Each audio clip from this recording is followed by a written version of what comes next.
va a dictar la doctora Lorena Gallardo, es un trabajo realizado junto a otros investigadores que ella seguramente mencionará. Y la conferencia se denomina Salud en personas mayores indígenas, influencia positiva de las prácticas médicas indígenas en el bienestar. Lorena, gracias por participar y estar debutando, estar iniciando, dando inicio a este ciclo de conferencias. Y a quienes están presentes, conectados a esta conferencia, muchas gracias por participar. Lorena, por favor. Bueno, muchas gracias, Iván. Bueno, buenas tardes a todos y a todas. Tal como plantea Iván, voy a hacer una presentación sobre un trabajo que realizamos junto a los profesores Esteban Sánchez de la Universidad Complutense de Madrid y junto al profesor Vicente Rodríguez. Yo aquí aparezco con doble adscripción porque efectivamente este trabajo lo realicé en el periodo que estaba de profesora visitante en la Complutense. ¿Bien? Bueno, comentarles que esta presentación va a tener esta estructura. Voy a intentar ser lo más sintética posible. Vamos a hablar un poco del tema de la diversidad en la gerontología social, concretamente de la diversidad étnico-cultural de los pueblos originarios.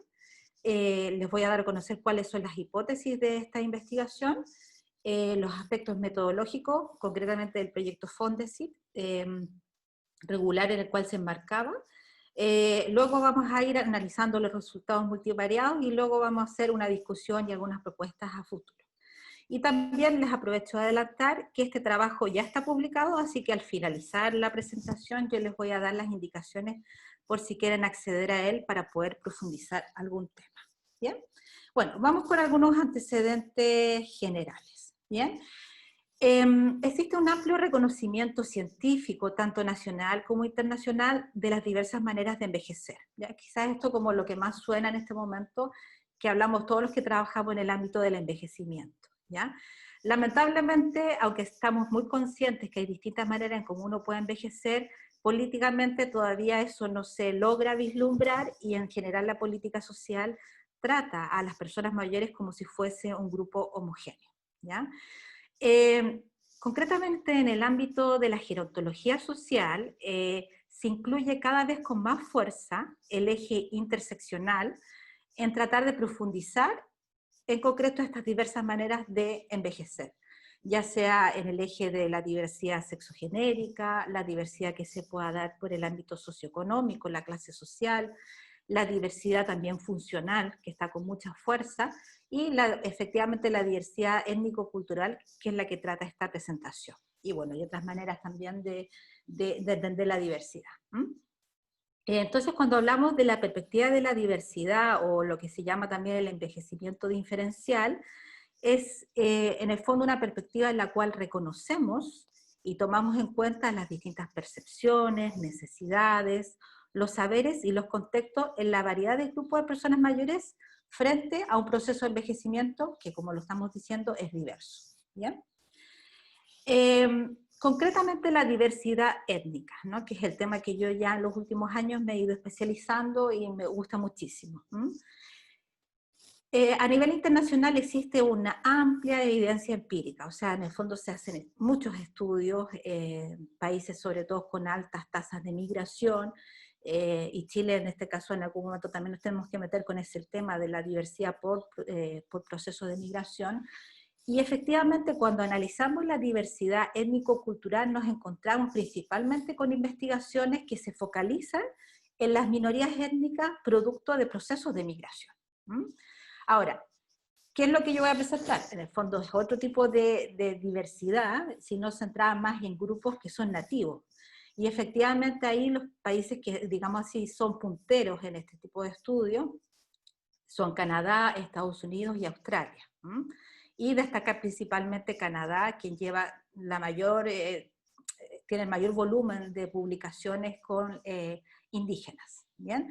Entonces aquí hay de hecho dos canadienses que plantean concretamente lo interesante y el gran desafío que supone para la gerontología social el incluir, analizar los modelos de envejecimiento desde estas trayectorias históricas, desde estas costumbres culturales y también muchas veces desde las distintas desventajas que han vivido y que viven los indígenas.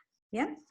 Ahora, si nos vamos a nuestros pueblos indígenas, efectivamente sabemos que el curso de vida de las personas que ahora tienen 60, 70, 80, 90 años, las condiciones sociales, las condiciones educacionales, económicas, políticas que ellos han vivido han sido mucho más complejas y también han tenido oportunidades más limitadas. Entonces, efectivamente, uno espera y uno lo comprueba, ver que los procesos de vejez, el envejecimiento de los indígenas, tienen mayor riesgo psicosocial.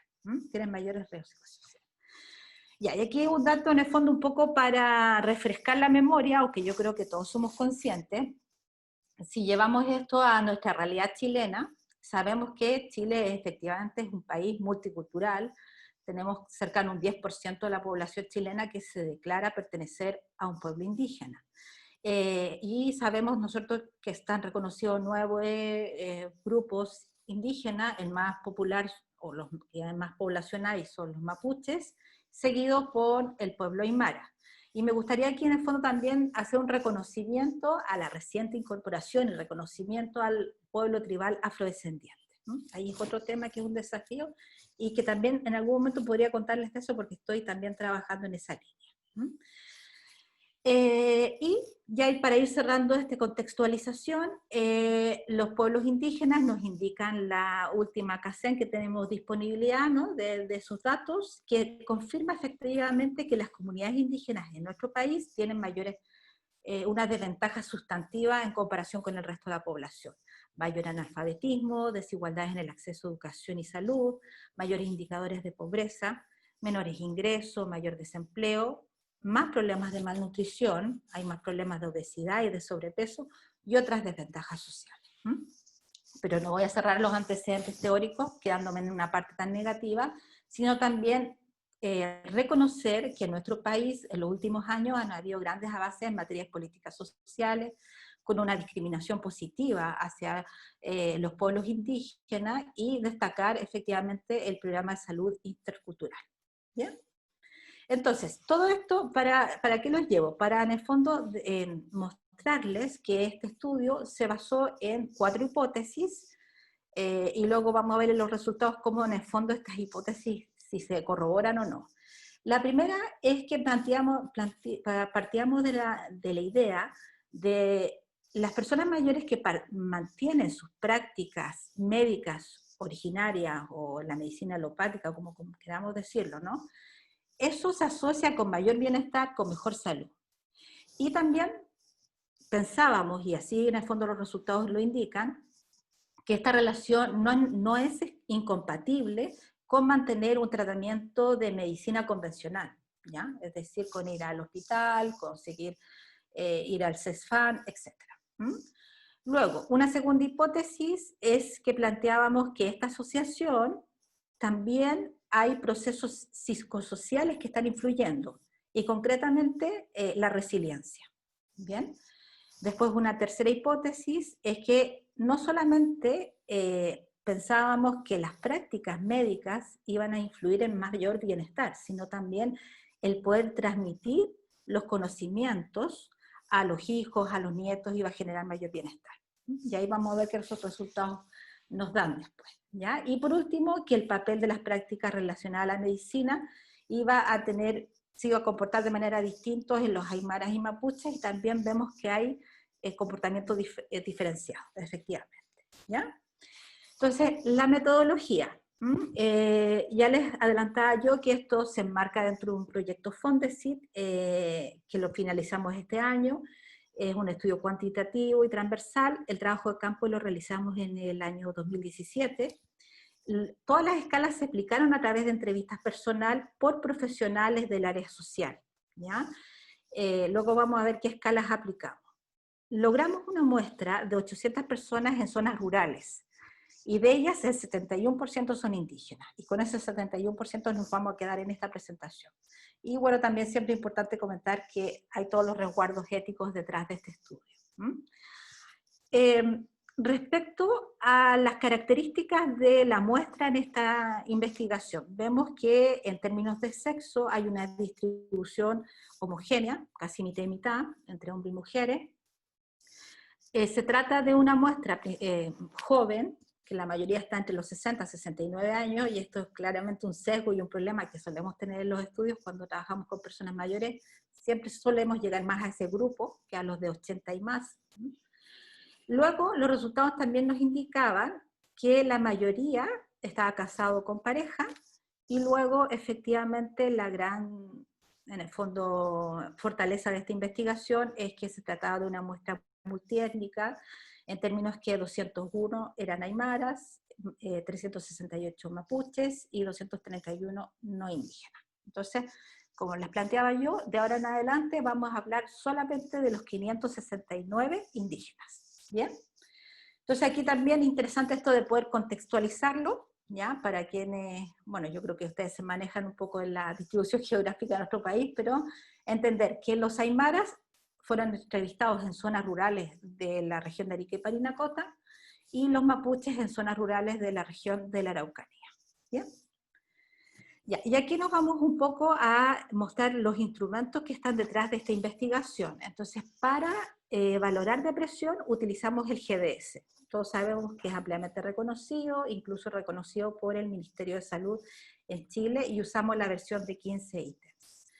Luego, la pregunta de problemas de salud, utilizamos un inventario que lo aplica la Encuesta Nacional de Calidad de Vida y la Vejez de la Católica, donde en el fondo está el inventario de las enfermedades más recurrentes en nuestros adultos mayores. Y finalmente, el consumo de medicamentos. La pregunta es la clásica pregunta de cuántos medicamentos toma al día. Entonces, las categorías de respuesta era no tomar medicamentos, de 1 a 2, de 3 a 5, 6 o más. ¿Bien? Entonces, es interesante que aquí se queden con estas tres grandes variables, porque son las tres grandes variables que vamos a analizar: depresión, problemas de salud y consumo de medicamentos. ¿Bien? Luego, ¿cuáles son en el fondo las variables independientes, o como queramos decir que analizamos, cómo incidían en el bienestar?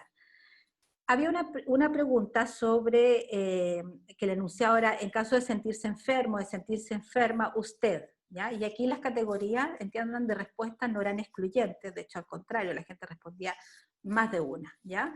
¿Qué hace la persona mayor indígena? Recurre al médico indígena, al yatiri o a la machi, utiliza hierbas medicinales, se prepara infusiones, se trata con masajes tradicionales. Hasta ahí eran todas las más centradas efectivamente en medicina indígena. Y luego incluimos las preguntas si asiste al centro de salud familiar, va al consultorio, a la posta, eso depende de la localidad, va directamente al hospital o se atiende con un médico particular en una clínica, que suele ser generalmente un médico especialista. ¿Bien? Luego la pregunta sobre la transmisión intergeneracional de los conocimientos, ¿no es cierto?, de todo este saber indígena, si se transmite a hijos, hijas, nietos o nietas. Y luego, yo ya les decía, el ámbito de psicosocial que se incluyó en este estudio fue la resiliencia. Ya aplicamos esta escala breve, que solo tiene 4 preguntas, que en general se comportan muy bien, porque son preguntas muy fáciles de comprender y de fácil administración, y lo tenemos en proceso de validación esta escala. ¿Bien? Vamos con los resultados. A ver, en términos generales, esto antes de entrar a cada modelo. Efectivamente, los resultados nos indican que las personas mayores mapuches reportan mayor sintomatología depresiva y tienen más problemas de salud, ¿ya? En tanto, las personas mayores aymaras tienen un mayor consumo de medicamentos, ¿ya? Luego, si entramos a analizar las prácticas culturales, vemos que los aymaras son los que mantienen más prácticas médicas indígenas, es decir, acuden con mayor frecuencia al médico indígena, un 31 versus el 10% de los mapuches, usan con mayor frecuencia hierbas naturales y preparan más infusiones cuando se sienten enfermos. ¿Bien? En cambio, los mapuches, a lo contrario, acuden con mayor frecuencia a la medicina, bueno, aquí está, a la medicina convencional. Aquí hay un error que no es la alopática, es lo contrario. Es decir, van al centro de salud, van al hospital, van al médico, ¿ya? Y aquí llama la atención efectivamente que el ir al médico más especialista o al médico es bajo, ¿m? Tanto en los aymaras como en los mapuches. Y finalmente los mapuches muestran mayor frecuencia en transmitir sus prácticas culturales a los nietos. ¿Bien? Ya, entramos aquí a los modelos, ¿ya? Y aquí no se compliquen porque luego yo les voy a hacer una síntesis de los resultados. Pero vemos que para depresión, efectivamente, hay una diferencia entre los aymaras y mapuches. Aparece como una variable predictiva el médico indígena, el prepararse infusiones, y el atenderse con el médico, ¿no es cierto?, en un centro privado. Y la resiliencia, interesante, porque aparece como una variable predictiva significativa súper potente en el caso de la depresión. ¿Ya?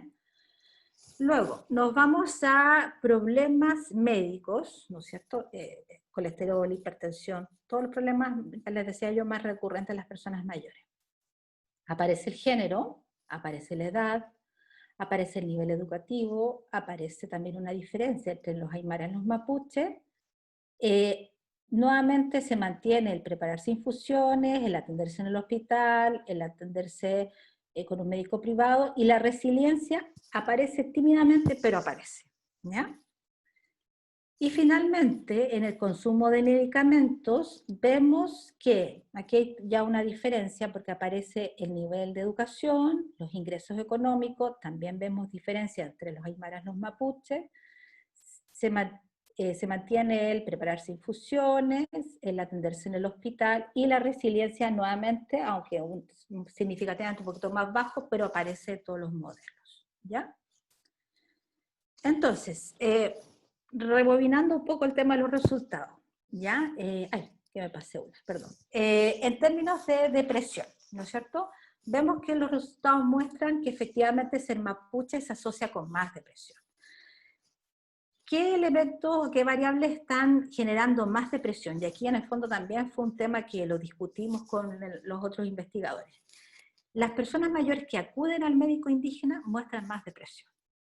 Y las personas mayores que transmiten sus prácticas culturales a los hijos tienen más depresión. ¿Ya? Entonces, ¿qué interpretación le dimos en el fondo en este trabajo?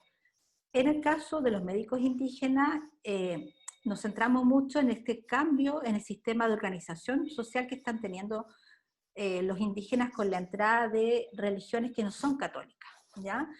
Y con la fuerte influencia entonces de la religión, y concretamente hay ya muchos estudios que están haciendo los antropólogos mostrando cómo se da a veces una rivalidad entre el pastor versus el médico indígena.